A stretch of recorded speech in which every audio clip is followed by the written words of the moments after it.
Magandang gabi po sa inyo. Itago niyo lang ako sa pangalang Denden. Nagtatrabaho ako sa isang BPO company dito sa may Makati. Normal na sa amin ang night shift. Mga OT, HR memos, at meeting kahit madaling araw. Pero may isang gabing tumatak sa akin nang makita ko ang isang batang hindi dapat nandoon sa HR office mismo. Past 11 PM, tapos na ang shift ko. Nalate ako mag-log out kaya dumaan ako sa HR office para isubmit yung clearance form. Mapapansin na tahimik ang buong floor. At bukas pa ang ilaw sa HR. Pero wala nang tao. Pagpasok ko, naamoy ko agad yung lumang papel at malamig na aircon. Habang naghahanap ng drop box, narinig ko ang mahinang tawa ng isang bata. Bigla ako napatanong, "Hello? May naiwan ba bang anak dito?" Walang sumasagot. Pero sa ilalim ng mesa ng HR manager, may maliit akong naanino. Lumapit ako at sumilip. Doon ko siya nakita. Isang batang lalaki, mga 5 to 6 years old, nakaupo, nakayuko, at hawak-hawak ang isang stuffed toy na duguan. "Oy anak, anong ginagawa mo dito?" sabi ko. Dahan-dahan siyang tumingin sa akin. Maputla, may pasa sa kanyang leeg at pulang-pula ang kanyang mga mata. Ang sabi niya ay, "Hinahanap ko si mama. HR daw kasi siya dito." Bumangon siya sabay takbo papasok sa loob ng filing room. Wala akong nagawa kundi sinundan ko ito. Pero pagpasok ko, bigla siyang nawala. Kinabukasan tinanong ko yung HR supervisor, "Ma'am, may anak po ba kayo o staff na nagdadala ng bata rito?" Tumigil siya sa kanyang ginagawa. "Bakit? May nakita ka ba kagabi?" sabi niya. Tumango lang ako. At sabi ko, "Oo, batang lalaki. Hinahanap niya ang mama niya." Nagkatinginan yung ibang HR staff. Kitang-kita ang takot sa kanilang mga muka. Sabi nila, "Huwag ka na sanang magsabi sa iba." Pero totoo. Noong itinatayo pa ang building na to, may batang nadag-anan ng cabinet dito sa HR office mismo. Anak siya ng isa sa mga nagtatrabaho noon. Simula noon, nagpapakita siya. Palaging hinahanap ang nanay niya. Lumipas ulit ang isang araw at gabi na naman. OT na naman ako. Dumaan ako sa HR office para gumamit ng printer. Napakatahimik. Pero habang nagpiprint ako, may narinig ako may hinang yabag. Maliliit at paikot-ikot. Paglingon ko, nakita ko siya sa likuran ko. Nakaupo sa lamesa, nakangiti. Ngunit ngayon may dugong tumutulos mula sa ulo niya. "Nakita mo na ba si mama? Pwede ka bang sumama sa akin?" sabi niya. Biglang bumukas mag-isa ang lahat ng drawer. Nahulog ang mga files sa sahig. At sa bawat papel na nalalaglag, nakasulat lang, salitang mama. Huling beses ko siyang nakita, bandang 3 AM. Naiwan ako mag-isa sa HR. Biglang namatay ang ilaw, tanging computer monitor lang ang nagbibigay ng liwanag. At sa screen, nakita ko ang refleksyon ng bata. Nakatayo na naman, mismo sa likod ko. Bigla siyang bumulong. "Ikaw na lang kaya ang maging mama ko." Nang bigla ko siyang lingunin, bigla ulit siyang nawala. pero ramdam ko ang malamig na kamay na nakahawak pa rin sa balikat ko. Simula noon, iniiwasan ko na ang HR office kapag gabi. Pero may mga kasamahan pa rin ako nagsasabi na minsan, habang nag-o-OT sila, may batang nakaupo sa sulok, naglalaro ng kanyang stuffed toy. At kapag tinatanong nila kung sino siya, isa lang ang sagot na sinasabi niya, hinahanap ko si mama.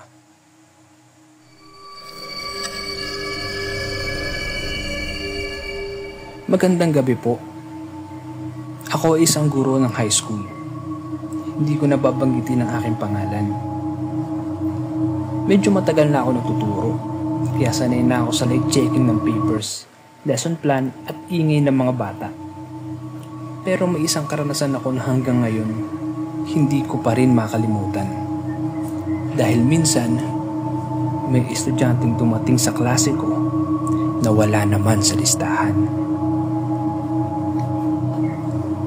Biyernes ng hapon, last subject ko na. Pagod na ang lahat. Isa-isang pumapasok ang mga estudyante. At nagsimula na rin ako mag-check ng kanilang attendance. Habang binabanggit ko ang mga pangalan, napansin ko may nakaupo sa likuran. Isang batang babae na maputla, naka-uniform, pero mapapansin mong medyo kupas na yung kulay. Tahimik lang siya at nakatungo. Naisip ko na marahil ay nahihiya pa. Lumapit ako at tinanong ko siya, Miss, anong pangalan mo? Hindi ka sa section na ito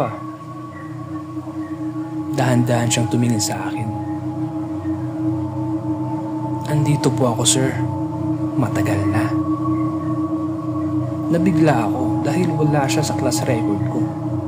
Pero dahil pagod na ako, hinayaan ko na lang. Habang nagtuturo ako, napansin kong hindi siya sumasabay magsulat. Nakatingin lang siya sa akin. At ang nakakabahala pa, ni hindi ko siya nakitang kumurap. Sabi ng isang estudyante, Sir, kanina pa po yan. Nakakatakot. Bumaling ang atensyon ko sa kanila. Sabi ko, sino? Yung bago? Ngumisi yung batang babae. Paglingon ko sa upuan niya, wala na siya. Kinabukasan, nagtanong ako sa isang janitor habang nagwawalis. Kuya, may estudyanteng babae ba ito na bago? Napahinto siya. Sir, baka yung nakikita nyo yung nakaupo sa pinakadulo. Yung nakaputing uniform pero halataan yung pinaglumaan na. Napalunok ako. Oo, bakit? Kilala mo ba? Sabi ng janitor. Sir, matagal na yun. Estudyante rito noon. Namatay sa loob ng classroom noong 1990s. Simula noon nagpapakita siya tuwing hapon. Ang gusto lang daw niya, makinig ulit sa klase. Isang linggo matapos nun, gabi na akong nakauwi. Nag-check ako ng papers mag-isa sa faculty nang biglang may kumatok sa pinto. Pagbukas ko ng pintuan, andun yung batang babae. Ang sabi niya, Sir, may quiz ba bukas? Nanlalamig ako pero wala akong nagawa kundi sumagot. Sabi ko sa kanya, wala. Ngumiti siya ng malaki. Ang tugon niya ay, salamat po sir, kasi tinuturuan niyo ulit ako. At bigla siyang naglakad palayo. Simula noon tuwing mag-a-attendance ako, palagi kong naiisip ang batang yun. Minsan parang nakikita ko siya nakaupo pa rin doon sa pinakadulo. Tahimik lang na nakikinig. At tuwing gabi, kapag nag-iisa ako, parang naririnig ko ang boses niya. Sir, present po ako.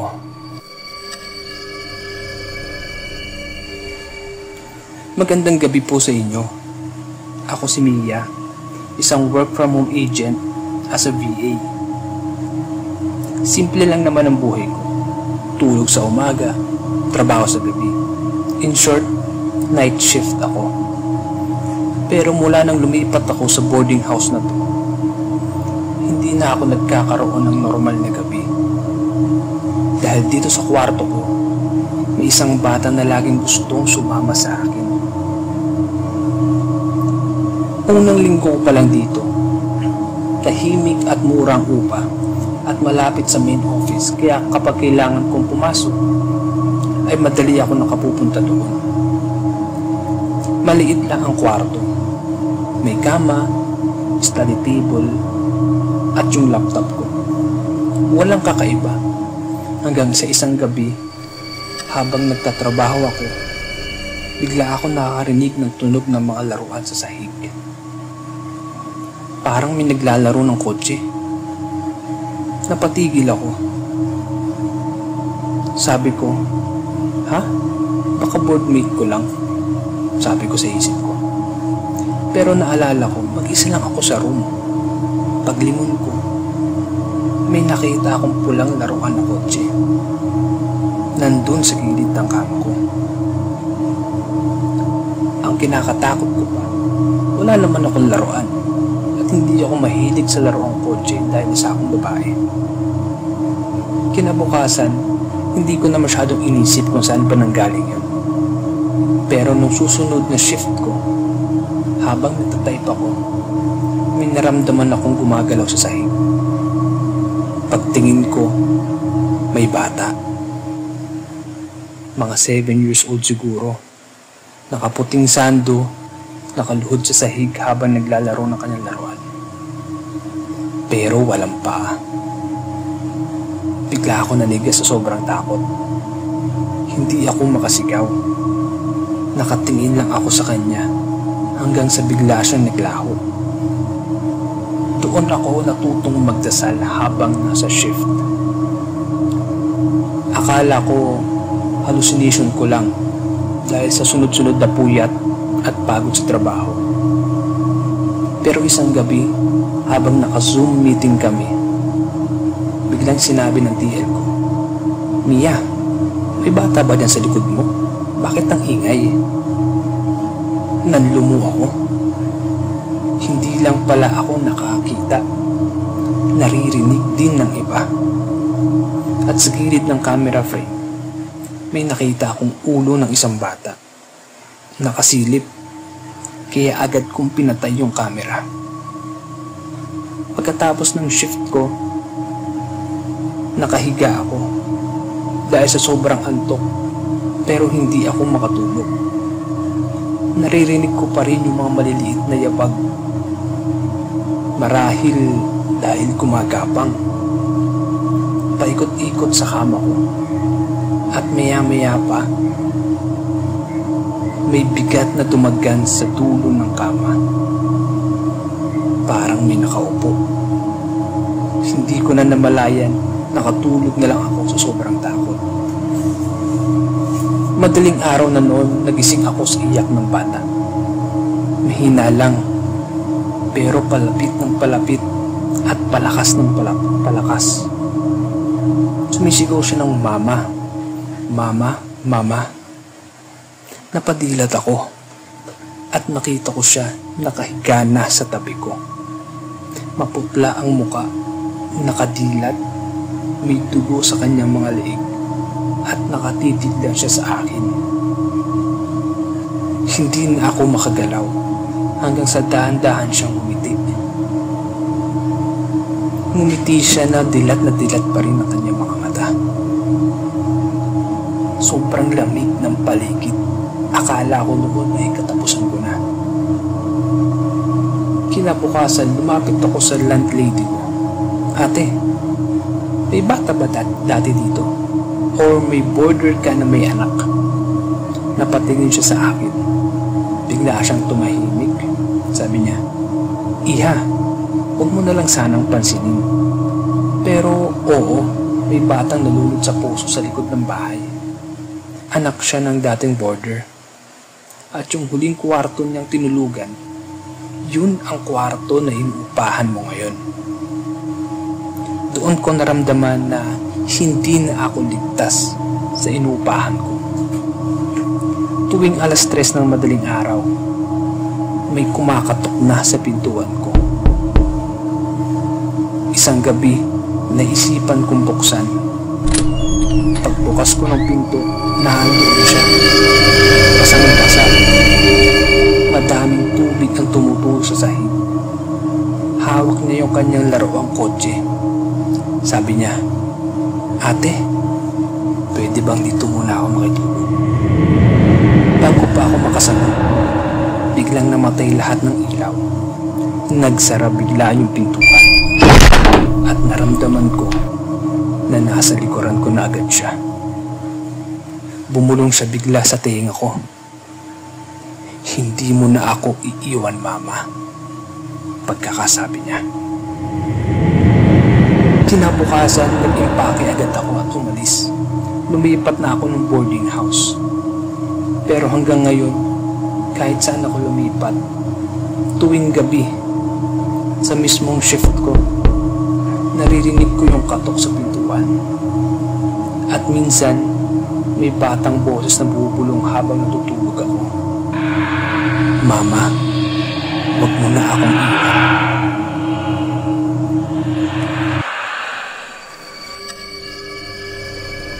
Magandang gabi po sa inyo. Ako nga pala si Jonas, isang call center agent. Sanay na ako sa night shift, sa mahabang tawag at sa matinding puyatan. Pero may isang gabi, isang tawag ang dumating na hanggang ngayon, hindi ko pa rin malimutan. 2:00 ng madaling araw, nasa station ako. Pang-5 call ko na. Tahimik ang floor. Karamihan sa mga kasama ko nakayuko na sa pagod. Biglang nag-ring ang linya ko. Sumagot ako. "Thank you for calling. This is Jonas. How may I help you tonight?" Walang sumagot. Ang narinig ko ay mahinang paghinga. Tinanong ko siya kung narinig niya ba ako ng malinaw. Tapos may boses na malamig at mahina. "Jonas." Nagulat ako. Hindi ko naman binanggit agad ang pangalan ko. Nagpatuloy ang boses. 3:00, pupuntahan kita." Napatras ako sa upuan ko. Akala ko prank lang ng isang customer. Pinindot ko ang call history, pero walang record. Lumapit ako sa TL ko. Ang sabi niya, "Okay ka lang ba? Parang namumutla ka." Sumagot ako na, "May tumawag pero hindi ko matrace yung number." Tinignan niya sa system. "Wala ka namang active call dito ah. Sigurado ka ba?" Nagtaka ako. Dahil marinaw pa rin sa headset ko ang huling narinig ko. 3:00, pupuntahan kita. Pagdating ng 2:59 AM, nag-ring ulit ang line ko. Pinilit kong sagutin kahit nanginginig ang kamay ko sa takot. "Hello? Who's on the line?" Ngunit sa halip na customer, maririnig mo ang malalakas na yabag. Parang may naglalakad na palapit. Tapos biglang tumigil. At may mahina ulit na boses ako narinig. "Nandito na ako sa likod mo." Pagkarinig ko noon ay dahan-dahan ako lumingon. Pero wala namang tao. Kinabukasan, nagkwento ako sa mga kasamahan ko sa trabaho. Nagtinginan sila, parang may alam na hindi sinasabi sa akin. Sabi ni Lisa, yung isang katrabaho ko, "Hindi mo ba alam? Yung station na inuupuan mo dati, may agent na biglang natumba habang on call. Sabi nila nag-collapse daw, Pero ang totoo, may narinig siyang boses bago siya mamatay. Nanlamig ako sa kaba. Yun yung mga exact words na narinig ko. Yun din daw ang narinig niya. Simula noon tuwing night shift, ramdam ko na parang may dumadaan sa likod ko. Minsan kahit walang call, nagbi-blink yung headset ko. At sa tuwing mag-aalas 3, naririnig ko pa rin ang boses. Kasunod ka na niya. Ayun ang palagi niyang sinasabi. Kaya kung ikaw ay call center agent at may tawag na walang number, walang record, huwag mo nang sagutin. Baka hindi customer ang nasa kabilang linya.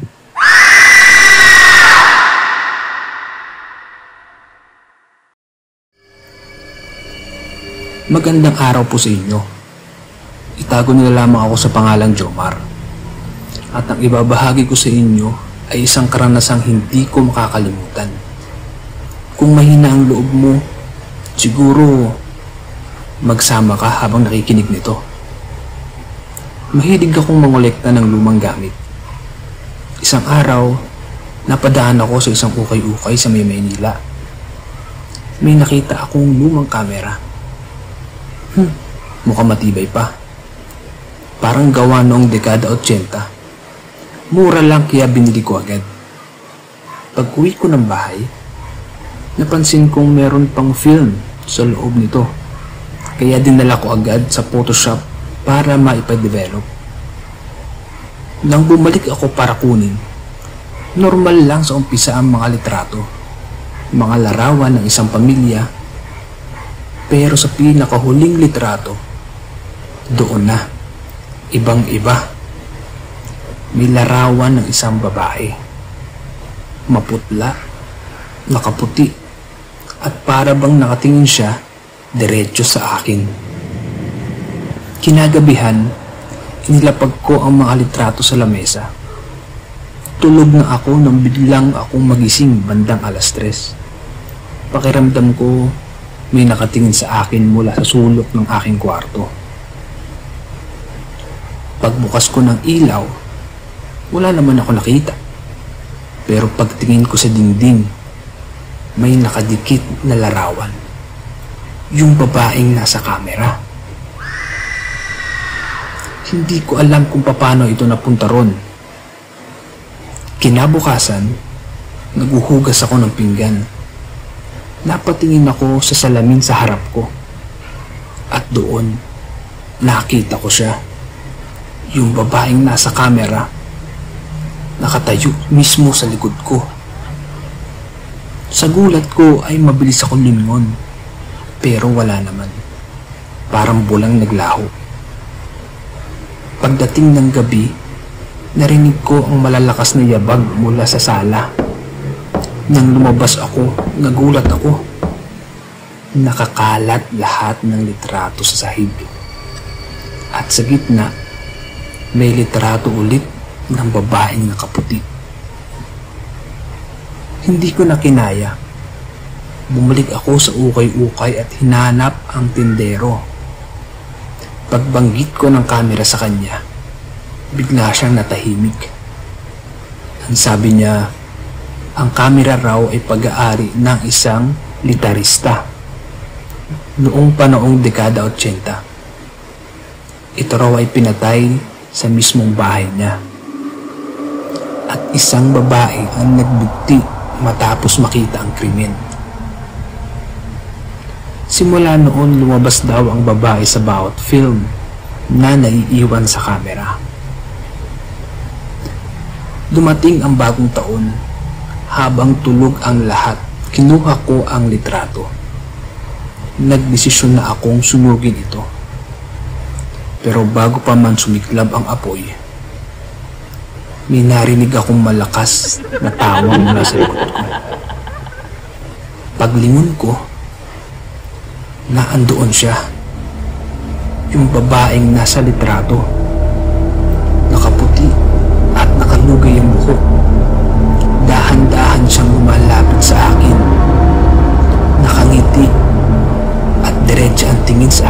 mata. Sa taranta ko ay bigla ko nabitawan ang litrato at bigla rin itong naglaho. Walang abo, walang bakas. Ang buong akala ko ay tapos na. Pero hanggang ngayon, sa tuwing kukuha ako ng litrato gamit ang aking cellphone, lagi akong may nakikitang extra. Sa likod ko, sa gilid ng frame, kuminsan ay nakapwesto siya sa mga paa ng aking mga kinukuhanan. Ang babaeng nakaputi, palaging nakatayo. Hanggang ngayon iniisip ko, baka hindi camera ang dapat kong binili. Baka kasi kamatayan pala ang dala nito.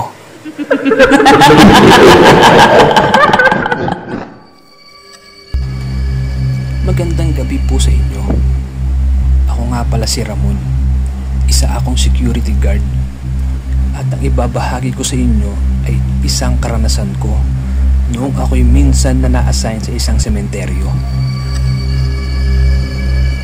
Noong taong 2012, bago pa ako mag-asawa, nagtatrabaho ako bilang gwardiya.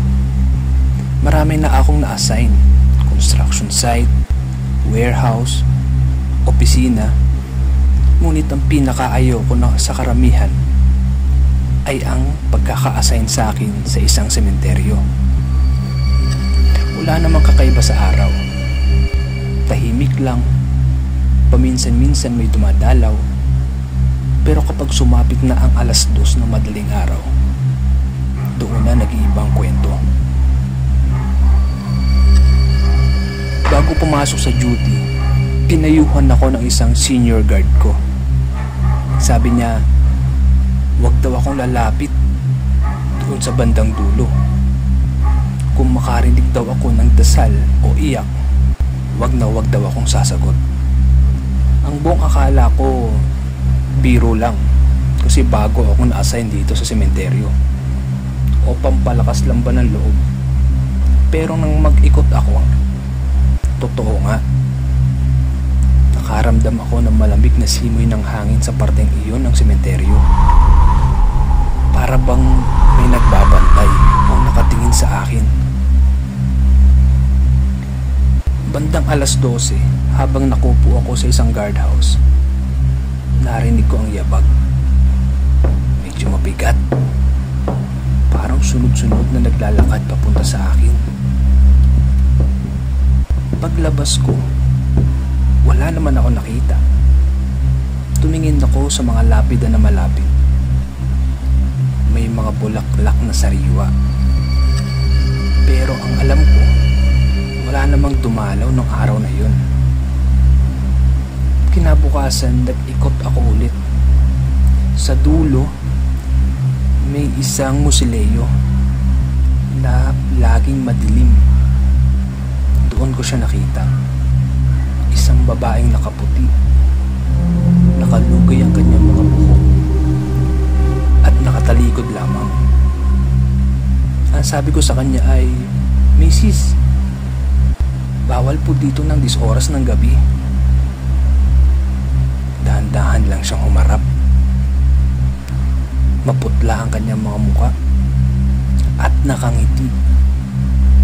Ang kinababahala ko pa, wala itong mga mata. Agad akong napatras, pero nang kumurap ako, bigla siyang nawala. Simula noon, gabi-gabi ko na siyang naririnig. May mga halakhak, may iyak, minsan may tinig na nagdarasal ng dasal na hindi ko maintindihan. Minsan habang umiikot ako, nadaanan ko ang musuleyong iyon. At sa loob, meron ako nakitang aninong dumaan. Parang may nakatira dun. Isang madaling araw, nag-ikot ako mag-isa. Tahimik ang paligid, walang maingay, maliban sa ihip ng malamig na hangin. Pagdaan ko sa musileo, biglang bumukas ang pinto. Walang hangin, dahilan para ito ay bumukas. At mula sa loob may lumabas na babae. Yung babaeng nakaputi. Ngunit ngayon malinaw ko siyang nakita. May bakas ng tali sa leeg niya na parang nagbigti. At habang papalapit siya, narinig ko ang pabulong niyang salita. Kasama ka na namin. Ayun ang mga katagang sinabi niya. Hindi ko na alam ang nangyari pagkatapos. Nagising na lang ako sa guardhouse. Basang-basa ng pawis. Kinabukasan nag-resign agad ako sa pinapasukan ko. Hindi ko na hinintay ang susunod na duty. Ngayon, tuwing tumadaan ako malapit sa sementeryong iyon, hindi ko na maiwasang mapansin ang dulo doon sa musileo. At minsan kahit nasa jeep lang ako, nakikita ko pa rin siya. Nakatayo sa gilid, nakatingin sa akin, parang hinihintay akong bumalik. Kaya kung mapapadaan kayo sa kahit anong sementeryo at may marinig kayong pag-iyak o dasal, wag na wag kang sasagot. Baka may sumama sa inyo pa uwi.